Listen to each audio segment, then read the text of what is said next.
ভাবে তারা অবাধ্যতার সমস্ত সীমা ছাড়িয়ে যায়। অতঃপর আল্লাহ তাআলা তাদেরকে পাওনা বুঝিয়ে দেওয়ার সিদ্ধান্ত নেন।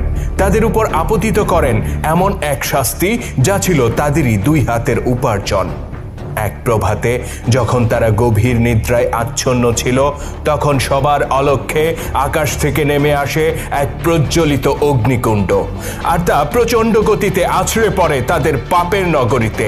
এক নিমিষে তা ধ্বংস করে দেয় সেই সমৃদ্ধ শহর, যার প্রতিটি ইট আর পাথরের সাথে মিশেছিল কলঙ্ক আর পাপাচার। প্রচণ্ড কম্পনে ধসে পড়ে তাদের প্রকাণ্ড প্রতিটি অট্টালিকা, আর মাটির সাথে মিশে যায় তাদের সমস্ত অহংকার। আল্লাহ তাআলা সেদিন কেবল রক্ষা করেছিলেন তার বিশ্বাসী বান্দাদেরকে, আর পাথরে পরিণত করেছিলেন অবিশ্বাসীদেরকে, যদিও তারা ছিল নবী পরিবারের সদস্য।